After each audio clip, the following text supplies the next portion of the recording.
guests in the year 2013. To you all a belated Happy New Year, and let's hope it turns out to be a good one for wildlife in Ceredigion. We've got tonight a very good speaker for you, and a very good, some very good illustrations will be coming up. But we do have one or two of our usual business type of agendas items to get through. So without further ado, we'll lurch into those. Warm welcome to everybody that's here, particularly to anybody who's a non-member of the Trust.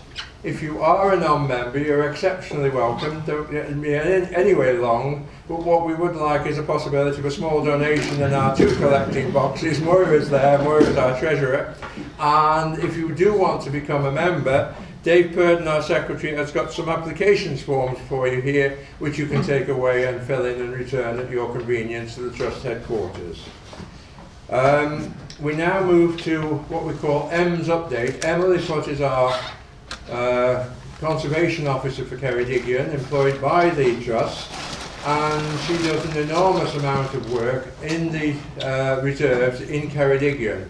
This work is continuously ongoing and gratefully tremendously supported rather by volunteers, i.e. the likes of you and me, although I'm a sinner in that respect at the moment.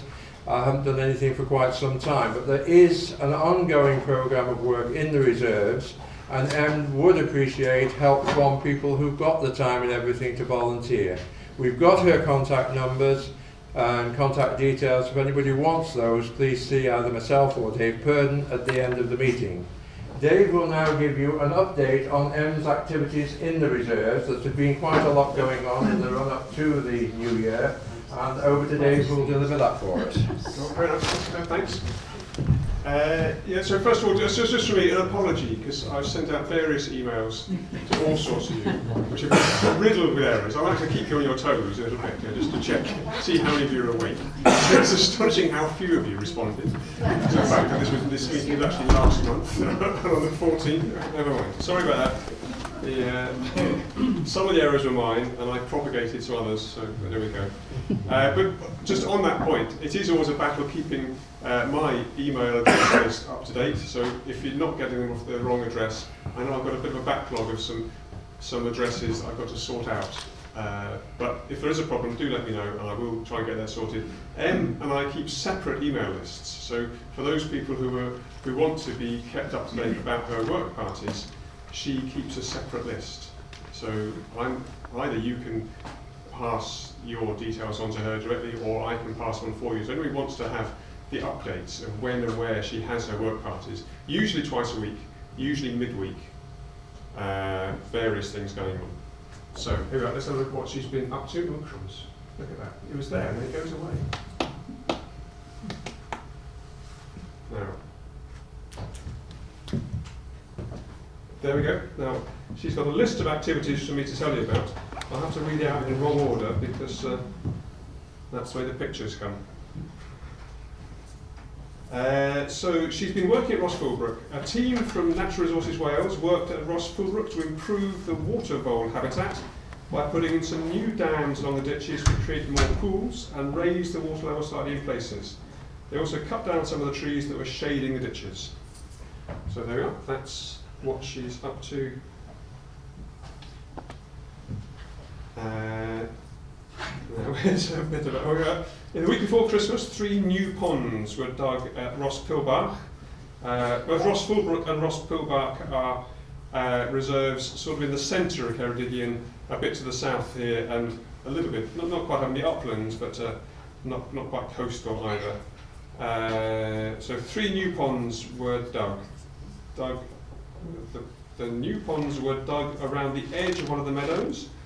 Although looking a bit new and stark at the moment, they're already full of water and plants will soon grow back around them, and hopefully we'll have frog spawn in them very soon. While the digger was on site, it also dredged half of an existing pond to prolong its life. So she's having some fun and games with diggers on Ross Pilbach. And on Cwmcleto, there's a note here. Cwmcleto, we've cleared some of the birch regrowth from one of the rocky outcrops and halo-thinned around some of the oak trees that are growing in the dense birch lower down. There's a problem, there's mature big, lovely oak trees on Completo, and in places they've had conifers planted around them. And there has been a project to progressively eliminate as much as we can, or all of the conifers over time. But in the short term, halo thinning is just you take away enough of the conifers to give the oak tree enough space to live. So right, let me go back to what else she said in her report here. She said she's continued work parties right through the inclement weather. So John's quite right, people are very welcome, particularly with waterproofs.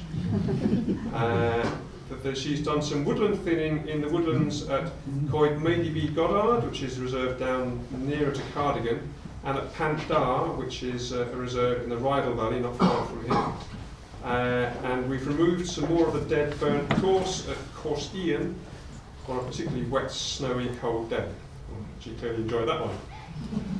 And we cleared scrub at Rosmarion on another wet day. We cleared some felled trees and scrub at Rospill Bark to allow more light into an existing pond and create a reptile basking area for days when there is some sunshine. Yeah, I think we're getting a flavour of what she's doing. So there we go. That's her report, and she would indeed be very happy to hear from people who have some energy to spare, who would fancy going out and doing something useful. Right, well, I've got another picture to show in a minute, but that's a different thing. So do you want to? Okay, that's fine. Okay, I did note actually just before we came out tonight that this week Emma's got 2 working parties. On Wednesday she's at Rosmarion and they're tree pruning round the meadow there, and then on Thursday she's at Lowsglenna and they're gorse cutting. So there's the type of programme. John, can I just interrupt you? Yeah. Those who looked at the website, in Completo we set up a trail to go over the bridge and around some of the new footpaths.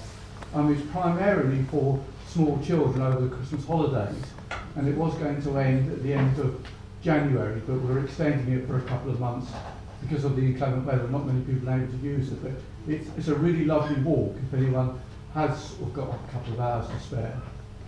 It starts from behind the old chapel. If you want the route, if you go into the Trinol Cafe, the community cafe, they have the sort of the maps of the trail there, and you can pick up a trail and then go off and follow it and come back to the cafe for a well-earned cup of coffee at the end. Thank you, Richard. An enormous amount of work has been going on in the sections reserves, and it's great to be able to report this ongoing, continuing progress with them. Just going back then, this week Em is on Wednesday at Rosmarion and Thursday at Lowsglenna. So an awful lot going on there. Now at this stage of the meeting, we also ask for any people's observations on wildlife sightings, anything that they've seen, they would like to share with us, the rest of the membership. I'll kick off because many of you know in this room I'm a beekeeper, and one thing I saw earlier in the new year, within about 3 days of the new year, and I didn't like to see, was a queen bumblebee whiz past my head in our garden. And that's not something I would like to see quite that early, or quite this early in the season. But Mike, have any observations on birds in the area? Well, just one point on voluntary project activities of the Trust. We have, of course, the test robots scheme going ahead. We've completed the construction of 4 different boxes. 2 impacts have been put up, and so we're looking forward now to some good weather, and hopefully we're going to coincide putting up boxes on reserve as and when we know where Emma's got the working parties. As regards any noted bird activities, one thought which crossed my mind after the storm was what had happened to the starlings under the pier. And surprisingly, they're still there. The numbers aren't as high as they were, but they're still using it anyway. Thank you, Mike. Anybody else? Any Yes, observations? I just point out, perhaps if you keep your ears open, the birds seem to have started singing again. There's song thrush sing very vigorously, so that's spring, that is. Let me throw this one in just for. I was up on Plumlinen on Saturday, and I don't know whether do red grouse leave their droppings in piles, because there were piles of obviously vegetation-eating bird droppings up there. We saw no grouse at all. We saw no birds at all up there. But I was just interested to know. You take a picture of the droppings. No, I didn't actually. Sorry, but they were full of vegetation material. Not goose. No, too small for goose. Brown with a little white end on them, but quite a lot of them. You know, sort of a good couple of handfuls piled together. Where was that? On Plumlinen. Well, there are, but there are, We'd gone up from the north side, so it was up on the bit Black that... grouse, possibly. no, Not there. not black grouse, I didn't think of there. It was on the Red bog grouse. side, on the north side, so... Any good heather habitat? Short heather. Short heather and bilberry growing through bog. Could well be. Yes, next time we go there, I'll take pictures. It's a lovely walk. Okay, do you want to just stick with that? Obviously, with the last couple of weeks, we have to, we can't escape without having a picture of Everest with prom. So here we are. Oh, I really made a mess of it. it's the picture's gone too big. Ian, help! There's more of the octopus in the picture. Really, it's just not showing here for some reason. And I do apologise for this, but in the top side there is a 2 squid coin, obviously.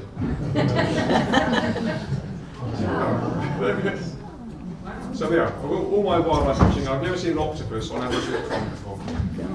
That was a prom. That was on the prom, just in the public shelter. There was one on the featured Anislas, because I had a friend who actually brought it back and dissected it, because they were so excited to find it. There we are. Thank you. Just before Christmas, in South Bourth, there's an otter that uses the ditch just opposite Niso, so you can often quite often see the otter in Niso. We had a really nice view of it running along the sea line for quite a long time. Splendid. Okay, just 2 announcements now with regard to meetings. A member's handed this to me tonight about a Mammonet Hedgehog and Harvest Mouse Seminar, which is at the university here in the Arts Centre, Saturday the 15th of February, 10 o'clock to 4 o'clock. And there's a programme of talks and everything organised by the Mammal Society. People are very welcome to attend this, and bookings should be made by the Mammal Society on the Mammal Society website. But the poster is here. If anybody wants to see it, I'll leave it at the front here so that you have a look at it as they go out. And our talk for February is on the first Monday in February, which is the 3rd of February. And we're moving to the uplands, and an interesting aspect of the uplands in that the Royal Commission on the Ancient and Historical Monuments of Wales has had an uplands project for quite a few years now. It was something I was involved with during my time at Plyron. And the speaker on the 3rd of February, somebody I've known and Sue's known for a good number of years, David Layton of the Royal Commission, and he will be talking on archaeology in the uplands, but it also incorporate quite a lot of information on the old settlements they've found in the uplands, the way that land use and everything has changed in the uplands. It promises to be quite an interesting and quite different talk, so I recommend that one to you. We can now move. Posters are available. Posters for our meeting in February are here. Moira will be giving some out. I will have some as well, and please take them, put them up everywhere that you possibly can.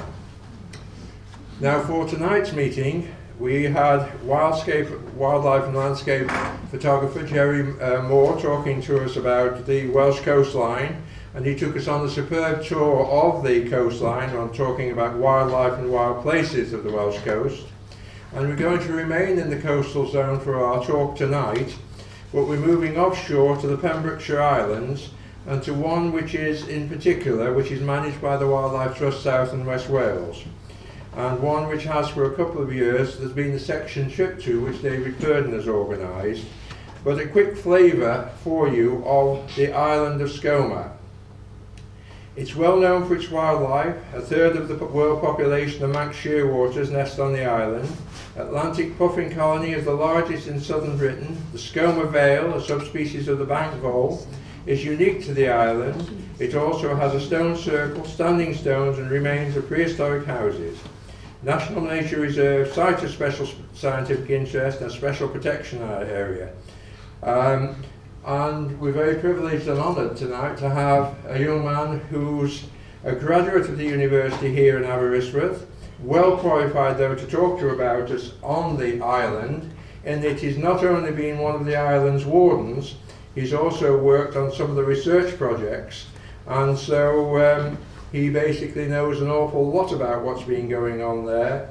So a warm welcome please to Dr. Richard Kipling. And I should point out as well, because I've just forgotten, at the front here, he's written a book on Skoma, and those are for sale for anybody who'd like to take them away tonight at the bargain price of £6 a head. Okay, thank you.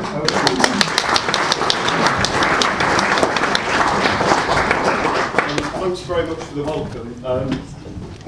I'm glad you didn't go through any more facts. I thought I wasn't going to have any left to tell. So if you can turn the lights down a little bit.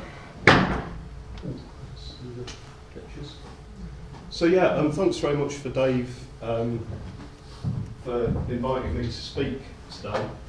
And as has been said, I was on Skoma for 2 years in 2011 and 2012 as the field assistant surveying guillemots, kittiwakes, fulmars, and the other clifflet and razorbills. And so this talk is a bit about that and a bit about life on the island as well. I was there, I wrote a journal of life called Shearwaters and Shearwaters. So this presentation is kind of a bit about giving you information and a bit about a kind of shameless plug really. So what I'm going to do is kind of talk through a little bit about the kind of general landscape of the island, the general ecology, and then focus more on the seabirds.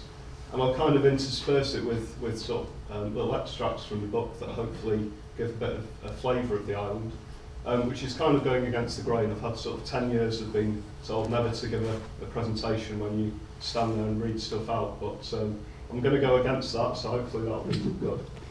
So, I mean, to start off, there's a beautiful scene here that just gives you an idea of the landscape that Skoma sits within, down at the southern end of St Bride's Bay in Pembrokeshire.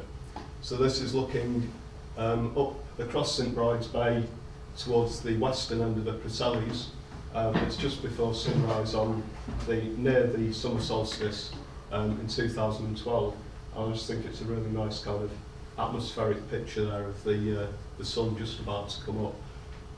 So I'm going to kind of start by just talking a little bit about kind of arriving on the island and that kind of transition from sort of mainland life to island life. And this is how you get onto Skoma on the Dale Princess, which is an interesting landing spot in North Haven on Skoma Island. And as you can see, when the weather's rough, it's quite an entertaining place to get off the bow of the boat there onto the steps. So I'm going to start off just by reading you a quick kind of paragraph about my first arrival in Skoma in 2011. I'll just lose the lights a bit more so you can get a better look at the pictures. So this is kind of after driving down through the Preselles to Skoma and getting on the boat, and a bit about get maybe a flavour of the boat anxiety that you get every time you have to get onto Skoma, because you always leave a lot of time and you always end up somehow running down the little road down to Martinshaven right at the end. My spirits rose as I reached the Preselles, perhaps my favourite of the Welsh mountains. Traversing the spine of these ancient hills and dropping down towards South Pembrokeshire seemed to move the past a little further behind me. After losing my way in the centre of Haverford, I reached Martinshaven with only 10 minutes to spare before the boat was due to leave. There was a great deal of lifting and carrying. I deposited my bags and boxes on the quayside and took my car to West Hook Farm, before finally running back to the seafront. The path to the boat is uneven and narrow, and despite the help of the visitor centre manager, I was hot and sweating when I finally clambered into the Dale Princess. Then, quickly, we were pulling out of the haven, and the silver grey waters of Jack Sound were gliding past. Here there was a stronger breeze, cooler air, and mist over the craggy back of Skomer, my new home. A tanker lay in St Bride's Bay, and I remembered that they waited in the sheltered waters before entering Milford Haven. These leviathans had been silent companions on my coastal walk years before, and their presence now was oddly reassuring. The Dale Princess rendezvoused mid-channel with a fishing boat of similar size, and I sat in the cabin as 2 buckets of live crabs, huge, brown-red, lugubrious, were passed across. Soon afterwards we reached North Haven. Hans reached down to take my kit, bag by bag, up the steep concrete steps that lead from the landing point. And hopefully that gives a bit of an idea that the kind of point that I wanted to make was that there's a big change in your attitude when you move from the mainland or from any kind of built-up environment to one of these reserves, whether it's Skomer Island or any of the other wildlife trust reserves around Wales. And I think particularly going to an island, you're suddenly in a position to reflect on the real world. And only after about 3 or 4 hours on Skomer, you can feel as if you've been there for days or maybe weeks. And I think that's one of the really important things about places like this, is they give us somewhere to go and reflect about things. So on to a kind of bit of an overview of the island, and the little inset there in the top right just shows where Skomer is, bottom of St Bride's Bay off Pembrokeshire. And then on the main map you can see the island, which is around 3 kilometres square, or square kilometres, I always mix up the difference. Now the island is actually divided into kind of 2 parts. The kind of main part to the west, and then to the east you have the neck, and there's kind of a narrow isthmus joining the 2 halves with North and South Haven cutting in. Now the name Skomer Island is derived from the Norse Skalni, which actually is believed to mean clefted isle, and it's because of that kind of cleft the island nearly divided there. And probably in a few 100,000 years, there's going to be 2 islands and not 1. So from here, near where the arrow is, you've got the Warden's house and the library, the landing point at North Haven. Then over in the centre of the island, you have the farm where lots of the volunteers stay, overnight guests, and where I was living during my time on there. So having that overview, I'm going to kind of break you into the talk gently with some kind of nice pictures, basically, just to give you a bit of an idea of the place. And the first one is North Haven. I think it was just before a rainstorm or just after. Beautiful rainbow there. The land you can see to the right of the photograph is the land of the Neck, and this picture is taken from the library above the Warden's quarters. North Haven Bay in the foreground there, and then St Bride's out beyond it. This one I really like. It's a yacht coming across the front of the Mewstone, which is a stone that lies off the southern coast of Skomer, and it's a really kind of dramatic example of the geology of the island. So Skomer Island is mainly volcanic rocks, and a lot of the cliff faces where the birds are nesting are basalt with big fissures, big horizontal fissures for the birds to nest. And that's in kind of stark contrast to Skokholm, 2 or 3 miles to the south, which is kind of this very characteristic sort of purple-red sandstone. This is a picture again. I think 4 of the photographs in this talk, the next 3 in fact, were taken on the same walk as that first photo I showed you, which is just at dawn or just after dawn in 2012 in mid-June. And this is North Castle, which is just above North Haven, which is kind of to the right of the photograph, with the main part of the island to the left of the photograph, and looking out across St Bride's. And we just had that kind of lovely mist over the ground. The next picture again is on the same walk, and this is the track that leads from the farmhouse in the centre of the island, and this is looking down the track that you walk down towards North Haven on the boat. And you can kind of see on the horizon in the centre there the kind of plume of steam or smoke from the Milford Haven oil refineries. I really like that. And this is, again, a kind of amazing light that kind of cropped up for this one. And this is, to the left of the picture, is the Harold Stone, which is a prehistoric standing stone on the island. Now, no one really knows why the stone is there. The reason for this walk actually was something to do with finding that out. I'm not going to tell you the story of this today because I'm giving another talk in March up at the Arts Centre bookshop, and I'll plug that a bit later. And you can also buy the book and find out. But yeah, it just gives something of the atmosphere of the place, and I think that's one of the great things about Scone is you've got all this amazing natural history and the bird life, and you've also got the prehistory and the atmosphere of that, and the atmosphere of the kind of human history of the island, all overlaid one on another. I think Scone is one of the best remaining examples of prehistoric field systems in the country. So moving to kind of the vegetation and the botany of the island. So this is basically a huge sweep of red campion, and although the island flora isn't particularly diverse like many islands, it's kind of a subset of the mainland flora. It's very striking in the way that the vegetation is divided up into really clearly delineated communities according to ecological niche, and if anyone here is studying ecology, it's a great place to go and see the difference that soil conditions, exposure to the wind, to salt water and so forth, and moisture, really can divide up plant communities into really well delineated patches. So you've got, in a lot of the centre of the island, you've kind of got this red campion and kind of bracken sward. In wetter areas you've got sweeps of sorrel, and then towards the coast, thrift and sea campion. And one of the reasons things are quite delineated is that the island's heavily grazed, which means that a lot of the spread of species is by vegetative spread. And it's grazed by rabbits. And I'm kind of bringing the rabbits up because it's kind of an example of how conservation can raise some conundrums and interesting kind of challenges for managers of some of these sites. So the rabbits were introduced. The Scone was a rabbit warren from medieval times, the 13th, 14th century.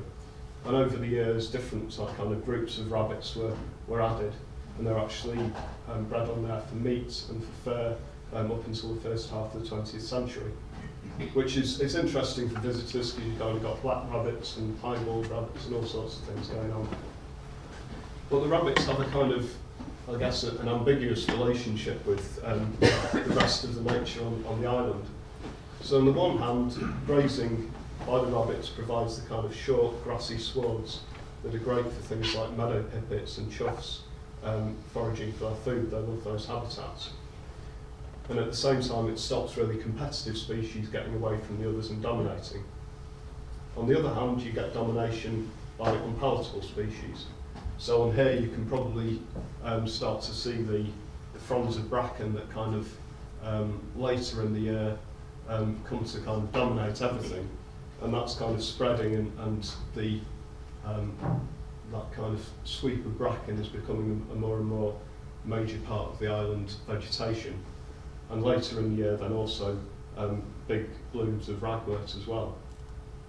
So that raises some questions. Is it good to have such domination by those species? Do you need to lessen the number of rabbits? Well, rabbits are also a prey species for things like the great black-backed gulls and for buzzards, and you might argue that they'd otherwise be predating guillemots and shearwater chicks a lot more than they do. So it raises a lot of interesting questions. Do you let the introduced species go and see what happens, or do you try and protect things like areas of heather that have been unable to regenerate because of the amounts of rabbit grazing? I'm not going to offer any solutions, I'm just raising it as a kind of example. The second side of of the island flora is that in a lot of places it's dominated by species that you might otherwise find in woodlands. So in this picture, it's an amazing sight in sort of late April, early May. If you can get over to Skona then, you get these massive areas of bluebells that are really striking, and to see them without a cover of trees around them and against the backdrop of the sea is pretty amazing. So this is the path going up towards the Garland Stone, and again the St Bride's and the St David's Peninsula on the horizon there. So the thought is that there was some at least scrubby woodland on the island before probably humans came, and in the central fields that obviously farming cleared that woodland. Although I believe that there have been some recent work done and that's shown that in the soil samples, the pollen record, there's actually not so much pollen as you'd expect from trees, so it might have been quite a scattered, scrubby type of woodland. But you certainly get the bluebells, wood sage, bracken and those sort of species that elsewhere you'd find under a canopy. Now this little guy's a first of a couple of pictures by the illustrator from the book, Michael Roberts, and this is the Skona vole, and it's a subspecies which is unique to Skona. It's about 50% larger than the bank vole, to which it's related. And it's bigger because it doesn't have any land predators, so it doesn't have to run to escape. It actually freezes when it's threatened, which means that when you're surveying it and when you're trapping it and to put tags on it or whatever, it's nice and docile. It'll just sit there in your hand because it doesn't have to run away from rats or weasels or anything. It's just trying to keep it hidden from its aerial predators. And this is one of the things I was saying before about sort of conservation dilemmas, is that actually the bracken's pretty good for the Skona vole. They eat bracken, they're one of the few species that will eat bracken. It's not known whether that's because they've got some resistance to the carcinogens in the bracken, or just because their lifespan is too short for them to kind of take effect. But they also enjoy the cover of the bracken, so the areas where the bracken is thickest, these guys do really well. They can run about unseen by the owls and the other predators. So if you think about controlling bracken because you think there's too much of it, what are you going to do to these guys? If you leave it, what's going to happen to the rest of the vegetation? So another little dilemma. Now this is a shot of one of the vole's predators, which is the short-eared owl. And these are really spectacular birds, partly because of their habit of hunting during the day, and these kind of low hunting flights over the land, especially over North Haven to the north of the farm. And it's a pretty spectacular experience to just be able to go out after breakfast and sit on a bench and watch one of these just hunting or displaying during the day, and it's great for visitors to see as well. A family of these owls can maybe take up to 300 Skona voles in a season. Now there's a lot more Skona voles than that, but you can see it's worth them hiding from these guys. Slightly out of focus because in this shot it's not kind of the main focus. Is the great black-backed gull, which is one of the big predators of seabirds, and they're pretty impressive, hefty gulls. I've seen them doing some quite unpleasant things, but they have to live like everything else, sort of waiting at the bottom of cliffs for the guillemot chicks to drop down.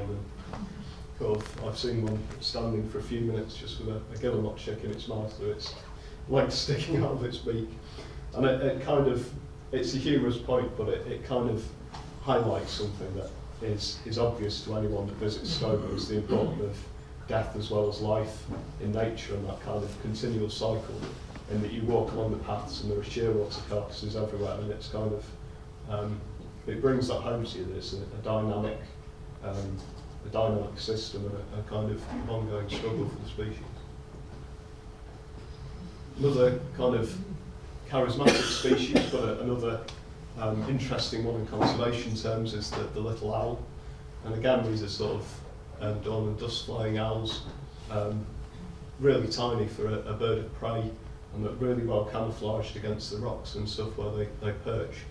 Great for visitors to see and take photos of. They're lovely birds, but they're introduced, and they probably predate storm petrels. We don't know how much or to what extent.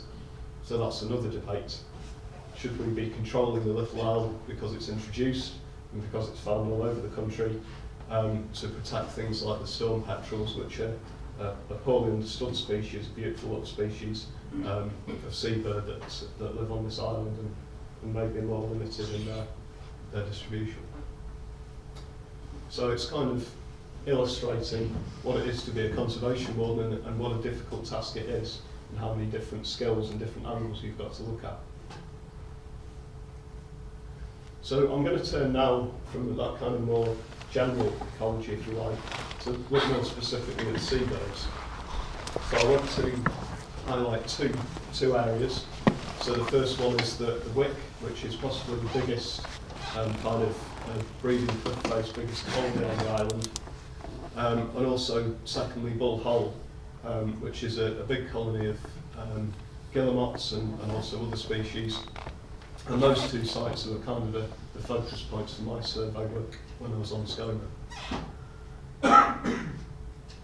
So this is the wick, and just to give you an idea, this photo perhaps takes in half of the cliff face. That goes on another 50% off the picture to the right-hand side. And this is where I spent a lot of my time when I was on the island. So just to divide up the cliff view, just to kind of give you an idea of what's on there and what you're looking at. You start at the bottom with the kittiwakes that are occupying, you can see the kind of white shapes of their nests and their colony down here around the arrow. And you can see also from this picture how close they are to the waves. And this was a particularly rough sea this day.